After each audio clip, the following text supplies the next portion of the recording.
Hello and welcome to the Two Robbies podcast, your destination for in-depth discussion and analysis of the Premier League and the Champions League. I am Robbie Mustoe and he's Robbie Earle, and here are today's topics. Late goals from Roberto Firmino and Salah secure the 2-0 win for Liverpool over Inter. Manchester City off to a flying start in Portugal with a 5-0 win over Sporting. PSG take a 1-0 lead in Paris over Real Madrid thanks to Kylian Mbappe's late heroics. RB Salzburg nearly shocked Bayern Munich until Kingsley Coman's 90th minute equaliser, and Manchester United into 4th place in the Premier League with their victory over Brighton. That's what we've got coming up in today's episode. Okay, Robbie Earle, a busy little midweek of Champions League knockout stages. Great that competition is back. We'll chat a little later about Manchester United and their playing a rearranged game in the Premier League, putting them up to 4th place. But let's start by the Champions League. It's something that we love as well. And of course, we really follow the Premier League teams, particularly in this competition. We're going to start with today's game, my friend. We've just watched it. Inter Milan at the San Siro, 0, Liverpool 2. Wow, I thought a game of two halves, Rob. Let me get your take on it first. Yeah, pretty similar. I thought Inter Milan were particularly good in the first half, using obviously the wing backs in Dumfries and Perisic on the outside. It looked to me like they were certainly looking to target Liverpool's right back positioning and see where they could get advantage down that side with Trent Alexander-Arnold. What was interesting, Rob, is they I think looked more likely, had good intent, but didn't particularly turn that into real goal scoring chances. Having said that, I thought Liverpool showed a little bit of know-how, of understanding. You can see how this team has won the competition. Sometimes away from home, when you go through difficult periods, Liverpool could hang in there. And I thought to that point, and I'll have to name him earlier, I thought Virgil van Dijk, not just how he played, but I think something that stuck with me a few weeks ago, you said that Harry Maguire is captain of Manchester United, and kind of, when things aren't going, kind of throws his arms around in a bit of a tiz. Like what I saw from Virgil van Dijk today was once or twice telling his teammates, organising people around him, making strong statements. Now he's not the captain, doesn't wear the armband, but led like a captain, plays like a captain. That was the value of not just what he does on the ball, but the presence of the man around the back line. Because I thought Liverpool had to dig deep, Rob. I thought they had to be resilient, had to put up with what Inter threw at them and come out in the second half, and their football played, their chances come, their front three looked better. Jota came off, and he had an ankle injury. Firmino came on, and they took the chances when they came, because they've got finishers in the side who can do that. I thought there was a couple of things interesting, Rob. I think, first of all, the lineup. I mean, it was a silky lineup, Rob, in terms of what Klopp wanted to try and do. I think he knew that Inter are a pressing team. They try and get in the front foot. They try and play their way. It was never going to be a Inter sit back behind the ball and Liverpool trying to find a way through. And that part of it, I thought, was good for an interesting game in the first half. Pretty even, I thought, in the first half. But Harvey Elliott, Rob, to trust Harvey Elliott, given there's Keita, there's Oxlade-Chamberlain, there's Henderson, on the bench, was a big kind of, just a lot of trust in this young player that's been out injured for a while. He's been back a few weeks now, but not long yet. He wanted him in midfield. He wanted Thiago in midfield. I thought was excellent in the game in terms of his passing range, some long, beautiful passes, also some important clearances, interceptions in their own penalty box, and Fabinho did his thing. I think no surprise with the front three, Rob, that Jota was selected over Firmino, Mane on the left-hand side, and Salah, of course. And Konate was the other player that played alongside Van Dijk. I thought the way that both teams played, the way that they're trying to do the same kind of thing of pressing, and they're trying to play out from the back, it made for a first half that I thought was a little scrappy. I thought the ball turned over a lot, maybe as to be expected. And a few chances. Of course, Sadio Mane had a chance to head it, didn't do a great job. They hit the bar with one shot the first half. Other than that, there wasn't much going on. Now, second half I thought was different. And I thought Inter on the front foot. Liverpool, I thought, lost their way a little bit. I thought they were forced back a little bit. And then, of course, what's different with Liverpool in recent weeks, maybe this season, is the squad. The substitutes that came in at 60 minutes, it was Naby Keita, Henderson, stiffened up midfield a little bit, Rob, at that point. Yeah, Henderson was good, Luis Diaz. Yeah. And I thought it changed the game. The rhythm, the flow went from Inter's being on top, looking at Liverpool, like you said, had to be resilient. But with Luis Diaz's brightness and his energy, and I mean, I thought those players, obviously Firmino gets the first header, the first goal, the all-important goal. Mo Salah, of course, adds one later on with a quick shot. But the difference now with Liverpool is that they've got options that Klopp's not had for a while, with Jota or Firmino, with now Harvey Elliott in midfield, with more hard-working players to come in. And Luis Diaz, Rob, if one of those front three or two of those front three are not playing great, then they've got a squad. And Diaz, again, could have scored. Every time I've seen him play, Rob, he looks like he's ready to score. Threaten, in behind, lively, bright. That was the difference. That was the headline for me, is that the squad at Liverpool is different, more options, and they change the game. Klopp makes some great subs. Yeah, I mean, there's no doubt the subs change the game and can bring a bit of life to where they're going, as you say. But I just thought it was also a day for showing how, when it's not going well, we talk about Man City and how they can blast you apart. And I thought Liverpool had to hang in a little bit at times. They had to put up with what Inter did, whether it was pressing, whether it was their good defending. But I just thought there was a bit of experience about the Premier League and what's required and what you need to do to come out the other side. And I thought there was a couple of good people. Firmino, I thought, did a good job in front of. I thought Van Dijk, as I talked about, was excellent. Canute, I thought, came up with a couple of big blocks at good times in the game. And again, he's another one to trust in a big game. It's almost as though Klopp's feeding him in slowly, but you're starting to see him playing some of these big games, these important games now. I think it was AC Milan, wasn't it? He put him in as well, where he does the Cruyff turn in his own box, etc. So he's generally getting these players big minutes, as you say. And Harvey Elliott is obviously a kid who he thinks a lot of, believes a lot of. And we think Curtis Jones, and we talked about it, didn't we? There's a younger group who are coming underneath the main group now that gives them a little bit of that depth that you talk City have. Yeah, just before we move on, mate, I don't know whether you realise I'm in a different surrounding. There's just a little bit of noise going on. I've taken Mrs. Mustoe away for a few days, just in this little midweek. So I apologise if the sound isn't as great as it normally is. There's a little bit of background sound. We're in a cool spot here. But of course, was that the ocean waves? The ocean waves crashing against you, and your butler. Hear that in the background. You might hear that. Your butler bringing you gin and tonics. I mean, yeah. You've got some life, Mr. Mustoe. I got my laptop open. I'm watching the football. It's all good. I'm still keeping my eye on the ball, and of course we can bang out these podcasts. So if the sound isn't up to the usual standard, this isn't always great anyway. Apologies for I'm away for a few days. Oh, okay. So yeah, I thought, listen, they're in a great spot now, Rob. Liverpool. In charge. Yeah, in a good spot in this one, and Inter Milan. At times in the first half and at the start of the second half, they looked like this is going to be a really awkward game. Scrappy. Yeah. But that's a brilliant result. You saw the celebrations afterwards and the manager and the new players. It's, Liverpool are in all fronts now looking really, really good. And of course, this game's really important when they've got the second leg to come at Anfield. Just possibly one disappointing thing that might have come out of the game. I just heard Jurgen Klopp's interview and he talked about Diogo Jota, who they said they took him off at half time. Possibly an ankle ligament. Now they're saying it wasn't one of those where he was desperate to come off, but hopefully precautionary. So they'll be hoping it's nothing more than maybe precautionary and something they can deal with. But that, he'd be a loss, as you say, in the mix, despite Firmino being there. I think having that rotation and having the ability to interchange is something Liverpool are going to need between now and the end of the season, going for the Premier League and obviously challenging for that Champions League title.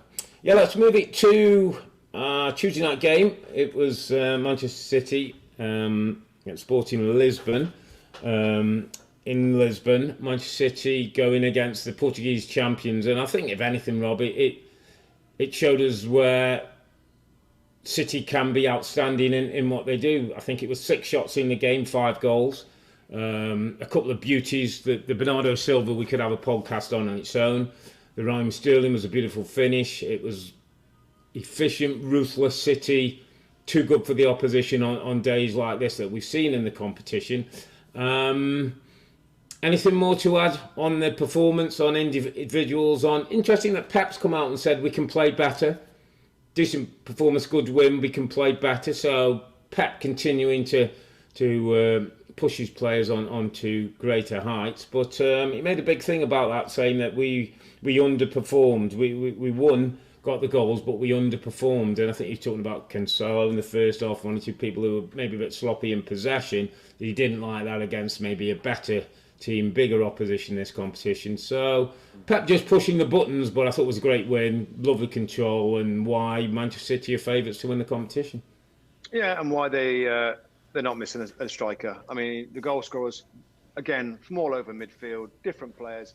You know, it's not often. Sometimes you talk about some clubs that certain players are in form at certain moments. But for City, I don't know. You know, you might get one player go off a little bit, but Bernardo scores, Sterling scores. I mean, they've got so many midfield players that score goals. I didn't see every minute of this one. I watched the other game at the same time, the Premier League match, Manchester United, so I can give you a full report on that one. But the goal scorers, 5-0 away from home in the Champions League knockout stages. I mean, I think we know, Rob, that it's going to take some team to beat Man City over two legs. You know, we might have just seen them. You know, Liverpool are a very strong side. But City, you know, the huge disappointment of last year, Rob, with what happened and Pep's team and the defeat, when you know most would expect it to win it. You know, it doesn't affect them, does it, Rob? It doesn't stay with this team or this manager. You know, the next season comes around quick. They move on, They rejig a little bit. They maybe learn lessons and they carry on. I remember at the start, Rob, Pep talking about this City side that, you know, we didn't have the history. We don't have it. Now they're getting it. They're getting experience. They're getting reps. They get to the knockout stages, the latter stages. They're getting to finals now. So it's tough to imagine anybody can beat them, but they can over two legs. They absolutely can with the nature of the competition, and you can do a job on City. I've said it before. You can do a job on them over two legs, grind out the way goals things gone. You know, that's going to be their issue going forward. But Sporting Lisbon, just not enough for the talent that City have. And 5-0 is a stunning. And it's funny, isn't it? I didn't see Pep's quotes about performance and stuff. It doesn't surprise me. You know, he said before that, you know, they were fantastic, magnificent, the best they've played, and they've drawn or lost a game. So he wants better, and he wants performance to drive everything, and I understand that. But it's kind of nice to know when performance, in his opinion, isn't great, they can still win 5-0 away from home in Europe. So, yeah, again, well done, Man City. A couple of players just before we move on. Bernardo Silva, my friend, who was, you know, not playing in electric form and then just took hold this game. I mean, his half-volleyed goal, mate, was a thing of beauty. And it was interesting. I saw a couple of different pundits and people in the media debating that whether Bernardo Silva's goal or Raheem Sterling's. I think did you see the Raheem Sterling bendy goal? Which was the better? Not even close for me in Bernardo Silva's. The touch, the accuracy, the technique to hit a ball on the half volley on the rise that's knee high, control it past a goalkeeper is right there at the very top of technical ability. Right there at the very top. Yeah, I mean, when you see newspaper, like I checked all the websites and stuff afterwards, when you see stories and photographs and headlines about the goal, you know it's something special. I mean, he's a brilliant player. He's going to be in the running for the PFA Player of the Season if City go on and win the league title. With what he's done from midfield, the way that he plays is a joy anyway, but his production levels now are setting him apart. And that's what, you know, great attacking midfield players, I'm afraid, have to deliver in assists and goals. And, I mean, he's just having one of those seasons like Gundogan did last season in terms of number of goals that he scored. Bernardo Silva's taken that on board this year and being the star man at a club of tons of star men. So, Bernardo, you know, we had him underappreciated like 2 or 3 years ago now. And now he's just I don't think he is fully appreciated performer right now, It's interesting. Pep said, I thought was a really telling phrase on Bernardo Silva, because he said he doesn't just play football well, he understands the game. He understands every action like only a few people in the world. That was how he described him.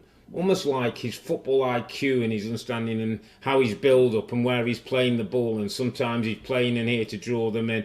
Just that this guy's on top of it all. And I thought coming from Pep, who's worked with some great players, not only technically but tactically and their football IQ, I thought that stood out to me. I was like, wow, he must be like, he's the daddy, isn't he? He's his new David Silva. Maybe the name is a clue. He's the guy who can dictate the whole play.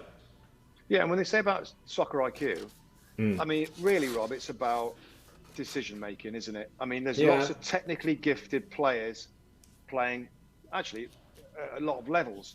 but it's just knowing what to do at the right time. It sets the start. When does he play the ball? No, it's not on. I'll turn out and do something. The decision making, which is a zillion decisions in a second, by the way. I used to sort of like, think about football and people used to, players. Well, what do? They run around. They make a zillion decisions every minute, every play, at all times. So it's a physically demanding game. But just where to run, when to track, when not to track, to pass on, when to pass, what sort of pass, how are you going to pass it? Are you going to check back? Are you going to? He and that's what we're talking about. The intelligence he makes of him, most of those decisions right. He hardly ever gives the ball away. And he knows the time to try and penetrate with the pass. And if it's not quite on, he checks out and does something different. So, yes, and we can go on and on about Bernardo Silva and many other City players actually in that regard. But he is some player. There's one other I just want to mention before I get to a little question. Phil Foden, my friend, again, I picked up yesterday as I was watching the game. 150 appearances he's had for Manchester City already. 40 goals, 28 assists. He's 21 years of age. I mean, I don't think sometimes we appreciate what he's doing at what level, at what age, Rob. He's 21 years of age.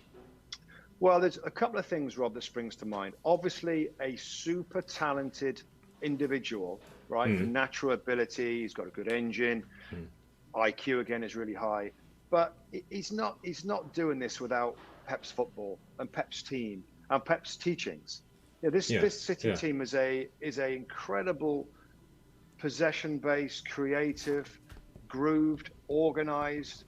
I mean, it's an attacking machine.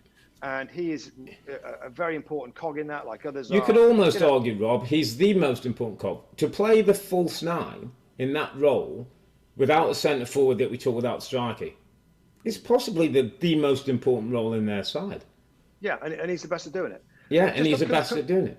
Conversely, Rob, if he would have grown up in the Manchester United Academy, and he would, of course, come into the first team and become a first-team player at Manchester United, he wouldn't have those numbers, would he? He wouldn't have those numbers. No, possibly not. I mean, when we look at Rashford, we see a great technical player who has brilliant moments, but I don't think we see the same level of football IQ, football understanding. Again, whether 5, 6 years of Pep Guardiola is going to take his career to another level. Yeah, and very careful with the development. Yeah. Just on that before we move, because I know we're going to move this one on. I was just thinking about. I was looking at the team, and then I looked, and I saw Ilkay Gundogan on the bench mostly, and I was just thinking to myself, does he not make their first 11 now? And I know we say there is no first 11, but the rotation of teams and that. If they get into a Champions League semi or semi-final, and he's putting out his best team. Does Ilkay Gundogan? No. Doesn't get into the first team. No. He doesn't, does he? We just talked about an amazing player, unless you want to leave out Kevin De Bruyne. If you want to leave him out for Gundogan, good luck, go ahead. I mean, you're not going to do that. You're going to have a holding player in Robbie. Some might suggest Pep might get to a final and do something like that because he's done a few things like that we've scratched head. But I was just saying that the player who was that outstanding guy last year was probably their go-to goal scorer and things in midfield. All of a sudden now finds himself outside the first 11, as did Raheem Sterling for a time, as did Bernardo Silva one time. They're talking about Bernardo Silva leaving, weren't they, in the start of the season? Well, I don't know how serious that was, Rob. There's so much paper. There was certainly talk about him not being in the first 11, though. Yeah, I think people thought Gundogan and KDB and Rodri would probably be three, and he might sometimes play on the right side coming in, sometimes play one of those roles. But I mean, the point I'm making is that no one's indispensable in this group. And a year on year, it could be Bernardo Silva's year this year. It could be somebody else's year next year, who all of a sudden, it could be Jack Grealish's year. Yeah, that's right. And well, I mean, it's like, it's just pure, isn't it? If you're playing well and you, well, you'll just play. If you're not playing well or you're not doing as well as the other guy, I think Jack Grealish, Rob's going to struggle to get in the team. It's $139 million player that's not it's not a first team player right now at Manchester City. It's just not. Sterling is better on the left hand side. There's more production. He can go past defenders more. He pulls the ball back a zillion times like they like to do. On the other side, Riyad Mahrez is better than Grealish right now. So that was some that was some expenditure on a player that is not better than what they've got. For now, you only got to say for now, yeah. I know, We've got to say for now. He might be, and somebody else, Mars might be out. So that way, he is pretty consistent, and the dressing room can't ever say, well, he's got his favourites, because I don't know whether. I mean, I don't think he has got his favourites. He picks the players that are doing the business, and he's confident to do the business, and that's what we're seeing. And just thinking City, Rob, and the next game. Let's just fast forward a little bit and get a quick line on Man City versus Tottenham. The Etihad on Saturday, 12:30 Eastern time on NBC. Yeah. Wow. I mean, the goals going in, the way that they play in, the way that Spurs are defending. Have Spurs got a grinding Antonio Conte-like performance in them to get a result at the Etihad? Because I tell you, for one, I can't see it. But I guess that's the only. Yeah, listen, Antonio Conte's working on the training ground in the belief that he can find a way. He isn't working for a defeat, so it will be a grinding. It will be defence playing better than we've probably seen them for some time, or since this group's been together. It is the front three being able to cause problems on the counter-attack, which you could see on good days with Son, with Kane, with Mura, with Bentancur in midfield if he's playing balls forward. You can see that, Rob, because they've done it in the past. Are they good enough now? Is this defence strong enough now? I think we talked about it on last podcast. No. Just can't see it, Rob. Don't see it. Don't see them keeping a clean sheet for the start. Don't see them stopping. And with Manchester United, with Manchester City, the way they're playing, and Pep having a little pop at one or two players, expect a few changes possibly. Somebody comes into the team, have got to play well to stay in the team. I mean, everything just goes in City's favour. But listen, first game of the season at Tottenham. Tottenham beat Man City 1-0. City dominated the ball, had way more chances, and City broke away and got themselves. Spurs broke away and got themselves a goal. So this is a Premier League, mate. We never say never, but can't see it. Yeah, can't see it. All right, my friend. Talking about great players and best players in the world, we know about Messi and Ronaldo, and their time's coming to an end now. Kylian Mbappe, my friend. Yeah. Scored a goal against Real Madrid. Again, we're talking PSG real quick. 1, Real Madrid 0. A defensive Real Madrid go to Paris and try and kind of block it through a little bit. Experienced midfield players trying to fill holes. Yeah. Two-legged, of course, a game right now against a really dangerous team in PSG. Looked like they were going to get a draw, but Kylian Mbappe, I mean, this is what excites everybody about this player, Rob, where out of nothing really, and in a tough spot, his quick feet and his acceleration and his power and his finishing is a stunning goal. Stunning goal. You know, this midweek. You know, we've talked about other goals that's been scored. He was a difference, Rob. And you know, lots to talk about. Mauricio Pochettino come back to Manchester United in the summer, and that's what the players want. Apparently, the hearsay, and that's what the dressing room would prefer. I don't know. You know, we'll see how he does this season, this competition. But that was a stunning moment in this game. Yeah, I mean, he was the one player they couldn't live with. He wins the penalty. Messi doesn't finish for a change, and was maybe just starting to see the end of the two of the greatest ever in Messi and Ronaldo, and we should just enjoy their performances. But it was almost like Mbappe took it on himself, didn't he? Yeah, I'm the guy now. Drifts out from one side, starts on the right, drifts out to the left-hand side, runs in field between two defenders, almost stands the keeper up, says, what are you going to do? Bangs it through his legs and he's off. And just his pace and his power. But then the clinical edge of his finishing, to do that at the speed that he moves, is incredible. And there's confidence about him, and it was almost like, well, if you're going to sign me at Real Madrid, you better do soon, because this is what I'll do, and if it's not for you, I'll do it for somebody else. For me, he's going to take the crown next, I think. I know Earle and Haaland's in there, people talk about, but I just think there's a touch more class about Mbappe with his movement, with his finishing, with his maybe skill base, skill set. I think slightly higher than Haaland. On that one. What I would say, Rob, and listen, I don't see all of PSG's games week to week. I don't. But we've both seen a lot of Kylian Mbappe. The only thing I would say about that in terms of becoming the next best player in the world, can he do it consistently, Rob? There's no question. The moments of Mbappe makes you is breathtaking. Some moments. Yeah. Yet I feel like there's plenty of times I watch him and I'm a little bit disappointed. Again, PSG fans might come on and say, you don't know what you're talking about. He's been amazing this season. Maybe he has. But in just terms of getting to that, I mean, the consistency of Messi and Ronaldo is staggering. Yeah, but Ronaldo wasn't that consistent when he first came to English football, mate. I saw plenty of Ronaldo where it was a bit like, everyone was thinking he's a bit of the early days. Tricks and things. I mean, this is where you are, you know, he's still so young, Mbappe. I hear you, and it's a valid argument. I just think when he takes the next step, when he gets the big move, when he's got the full platform, when a team's geared for him, it looks like he's smart enough to understand that. And I just think the goals and the thing, you're going to build a team around this guy, and I just think he's going to be ready to deliver. But listen, as you say, that's not easy. I mean, we talk about these great players and the numbers and the performances, and it ain't easy to be playing at that level on a regular basis. Those two have set a standard that's right up there. Yeah. That he's got a thing. But yeah, decent argument and one to see. Let's see where he ends up at the end of the season. Let's see if PSG can beat Real Madrid in the second leg and get through, because obviously great for Pochettino, great for Mbappe. We'll see where they end up. Other big games this week. RB Salzburg won, Bayern Munich won. Bayern Munich coming late with the Kingsley Coman equalised, I think 90th minute or something. Bayern Munich. It's not quite the stellar Bayern Munich this competition, mate, that I think we've had over the last few years. Well, that's going to be the point, isn't it? I mean, again, it's tough to see every game, so I didn't see the details of this one. No. But 1-1 at Salzburg just makes you think, well, that's not great. I did see the Salzburg goal, by the way. What a lovely goal! What a lovely goal! Yeah. Beautiful bend into the corner. You expect Bayern Munich to win this quite comfortably. Of course, 2 legs, they should be okay until the 90th minute. I don't know what we're going to see from Bayern Munich going forward.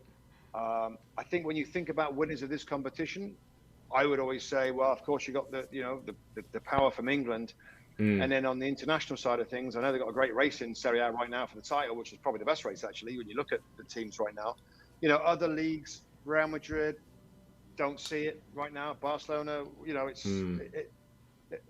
a disaster really for the most part. Bayern Munich is the team that you think could stop the English players. So this isn't a great result for them.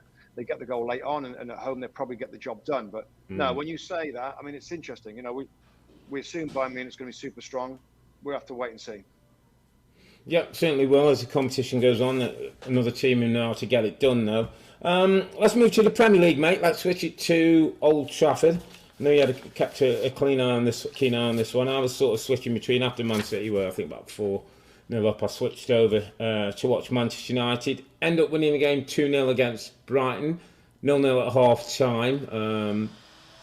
Obviously, Old Trafford not totally happy with that. A few sort of boos and murmurs as the team went off, but they came back on. They got the goal. Ronaldo got his goal. Brighton went down a man. Bruno got the second, and United got all 3 points, mate. How did it look overall to you? Well, I think we've been pretty honest with what we've seen with Manchester United over recent weeks, Rob, and there's been periods in games where I think they've been really, really good, and you can see the improvements, the changes that Rangnick's making in terms of compactness and being better without the ball and trying to move the ball quicker, and he's changed the team a little bit. He's had attacking players in midfield spots. Pogba didn't start it, Rob. I think I heard Rangnick after sort of saying, you know, he's played a lot of games, he was injured, so Fred came back in, and okay, so this game, the first half they were awful. Manchester United were awful, Rob. The other way around, where previous games they've been really good bright at the start, it's fell away in the second half. They've given up leads, etc., etc. They were awful, and there was nothing. I mean, we know Brighton are awkward, Southampton are awkward, Brighton are awkward right now. They can embarrass you. And Rangnick basically said afterwards, we couldn't stop their diamond in midfield. We couldn't get pressure on the ball. We were deep. They didn't pass the ball well. It was one of the worst.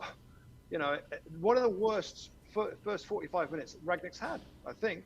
It really was. It was really that poor. They were passive.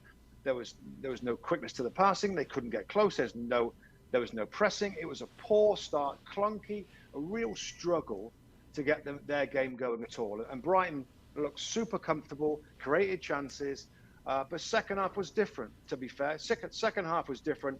Again, a struggle until Ronaldo scores. Ronaldo, Yeah. I mean, he hasn't scored for quite a few games. We know that. 6 He games, scores a wasn't it? Yeah. wonderful goal. He scores a wonderful goal, Robbie. Dribbles it forward. It's a lovely, powerful shot, super accurate into the corner. And then they get going again a little bit. You know, the football started to happen. Lewis Dunk was sent off. And somewhat controversially, I don't know how much you saw of that. Yeah, Elanga closed him down, didn't he? Nicked the ball off him, and then it's whether Webster's going to close enough to get cover on or not. He got a yellow. Tight one. Yeah, he got a yellow, didn't he? And then the referee was asked to go over to VAR and look at the monitor. And I think the moment he went to look at the monitor, we knew what was coming. And it's a hard one not to, because I think Elanga gets a shot off before Webster can get to him, and so it's denial of a goal scoring opportunity, which is a red card offence. Yeah, I think so. I think it's hard when a player gets brought down, the ball goes away from him, and it looks like it, but if you assume there's no contact there, I think he's getting to that first just. I know Graham Potter was really unhappy about it afterwards. You know, even you'd expect again that, today, there's headlines about it in his press conferences, but I didn't disagree with the decision, to be fair, and VAR had a good look at it, and the red card, and then it changed a little bit. I mean, you had Pogba came on, then the fans were like, loving Pogba right now. He can do things that Fred. I mean, there was one ball, Rob, in the first half where he's trying to play a ball inside, and like I have no idea who he saw. He gave the ball away a lot. It's really. You know, it must be so frustrating for Rangnick and some of the United fans, because you've got, you know, sometimes when Pogba plays, you have Bruno and Pogba in midfield, you know, you lack a little bit of defensive cover and defensive kind of natural defensive nous a little bit. But when Fred plays, you get that, but you get nothing. You get nothing equality. So if you can get Pogba, got to find that balance, Annie. Yeah, just to maybe do a little bit more. Yeah. Yeah. Bottom line is, Bruno, Ronaldo, and Pogba have got to play.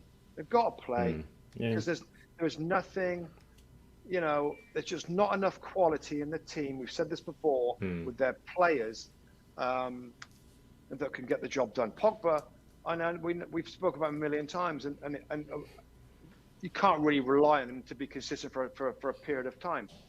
He's got eight assists, Rob, in it. I think he's got 8 assists for the season now. I know he plays a ball and Bruno good, but it's his quick thinking. It was his thought. I mean, I'm of the opinion, and I get what Rangnick's saying, and listen, he may see him and wonder, but surely you're better off getting an hour out of him and then saying, okay, off you come, than not starting him, playing poorly and starting poorly. And then, I mean, I thought Jakob Mulder in midfield was excellent. Caused problems with his movement, with his thing. They had more first off. You know, Brighton were the better team. Had more shots, 8 shots, I think, nearly 60% of possession. I mean, you're lucky that you're still in the game and that you can get yourself out. Ronaldo scores a brilliant goal, and then Bruno goes and has got a really nice finish. But I don't know, Rob. I just feel like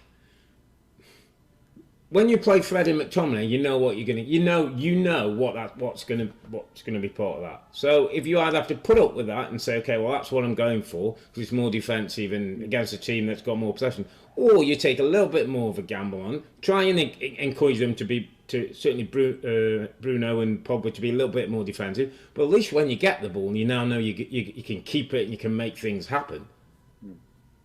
Yeah, I mean, and also by the way, I was watching the first half, thinking Jesse Lingard.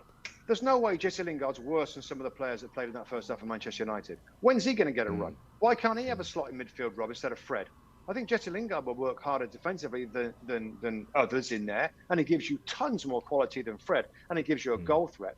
I mean, Bruno and McTominay, the way that they are, I like both players, particularly Bruno. Alanga's, you know, he's kind of new into the team this season. Give Jesse Lingard a run. You know, whichever, you know, wide position or in midfield. I don't know what he's got to do to get in the side. I don't see anybody playing, you know, apart from those ones you've mentioned, that deserve to be cast iron in the side. Rashford came on late, of course. So some changes by. Yeah. I tell you what, I did look closely at Ralph Rangnick's post-match interview, and you know the questions helped him a little bit. I thought he looked really disappointed actually, and shocked at how poor the team were first half. You know, the second goal comes late. Yeah, Bruno gets yeah, a Bruno. late second goal. Yeah, in against some 10 ways, men. I think it was Danny Welbeck, Rob. Danny Welbeck. Yeah, had a header. He had a great header. Make it 1-1. So yeah.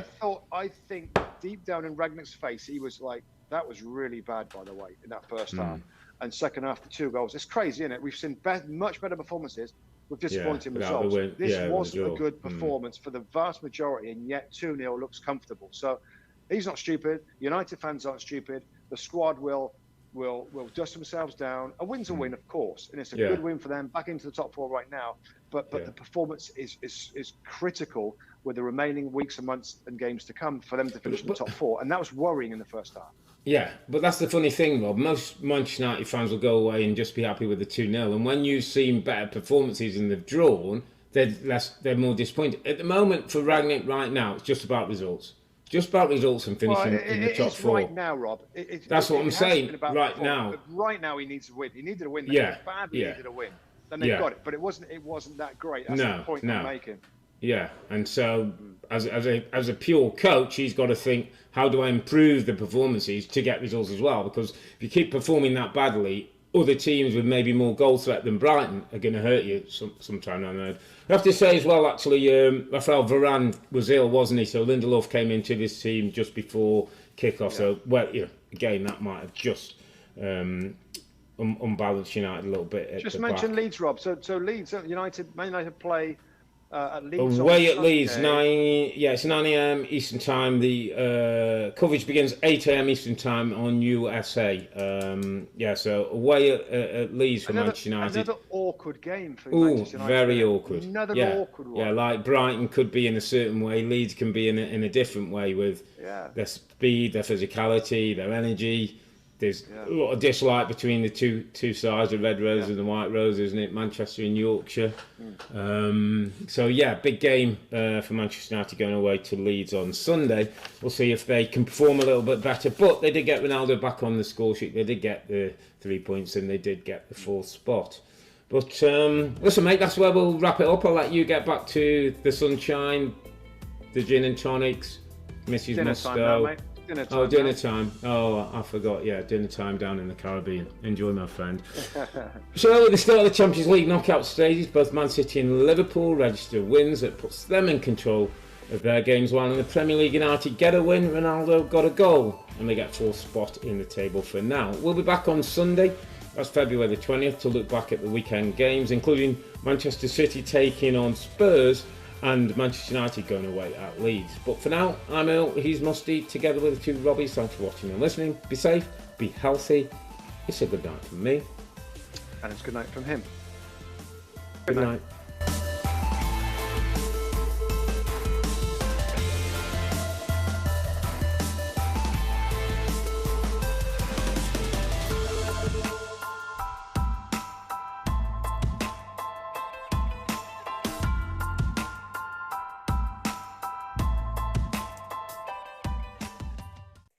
Hi there, I'm Rebecca Lowe, studio host for NBC's coverage of the Premier League. Don't forget to hit subscribe to watch highlights all season long, and be sure to tune in for Premier League mornings every weekend at 7 a.m. Eastern. And for even more content, head over to Peacock, where we've got live games, original series and a dedicated round-the-clock Premier League channel featuring studio shows, classic matches and much more.